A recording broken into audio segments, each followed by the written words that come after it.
جب قیامت قائم ہوگی، حشر کا میدان ہوگا اور تمام دنیا کے اولین اور آخرین کا اجتماع ہوگا، اور شخص عجیب کیفیت میں مبتلا ہوگا اور انسان کی پیشانی پر قابض ہوگی، نفسی نفسی کا عالم ہوگا۔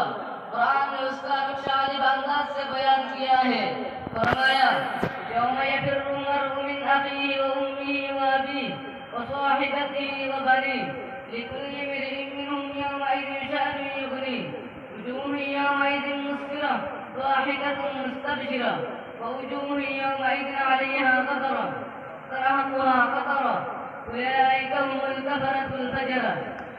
یعنی وہ دن ایسا ہوگا جس دن بھائی بھائی سے جدا ہوگا، بیٹی ماں سے بھاگے گی، باپ بیٹے سے نفرت کرے گا، شوہر بیوی سے الگ تھلگ ہوگا، بیوی اپنی شوہر سے کوسوں دور بھاگے گی، اور اس دن ہر انسان میں ایک شان بے نیازی ہوگی اور شخص بے چینی و گھبراہٹ کے عالم میں مبتلا ہوگا۔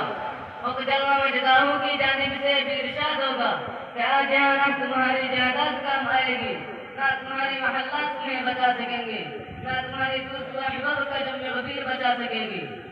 آج تو صرف اور صرف تمہارے اعمال کام آئیں گے، تمہاری دیانت و امانت، تمہاری صداقت اور روحانیت آج تمہیں اس کے عمل جزا سے بچا سکے گی۔ دوستو، ان تمام اعمال میں سے سب سے پہلے نماز کا سوال کیا جائے گا، پوچھا جائے گا ہم نے تمہیں تندرستی و صحت عطا کی تھی، تم نے اسے نماز کے لیے استعمال کیا یا نہیں؟ یقیناً نماز ایک اہم ترین عبادت ہے اور دین کا ہم سکون ہے۔ ایک حدیث میں نبی کریم صلی اللہ علیہ وسلم نے ارشاد فرمایا کہ نماز دین کا سکون ہے، جس نے نماز کو قائم کیا اس نے دین کو قائم رکھا، جس نے نماز کی پرواہ نہ کی وہ دین سے بے پرواہ ہو گیا۔ حضور اور اسلام کے درمیان نماز یہ فاصل ہے۔ حضرات، نماز کی اہمیت کا اندازہ اس بات سے بھی لگایا جا سکتا، بیماری کی نماز معاف نہیں ہے۔ اگر کوئی شخص کھڑا ہو کر نماز نہیں پڑھ سکتا تو بیٹھے بیٹھے نماز پڑھے، اگر بیٹھ کر نماز نہیں پڑھ سکتا تو لیٹے لیٹے نماز پڑھے۔ نماز کسی صورت میں بھی معاف نہیں ہو سکتی۔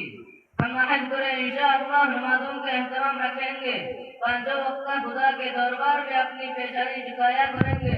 اللہ تعالیٰ ہم سب کو اور تمام مسلمانوں کو نماز کے اہتمام کی سچی توفیق نصیب فرمائے، آمین۔ وآخر دعوانا الحمدللہ رب العالمین۔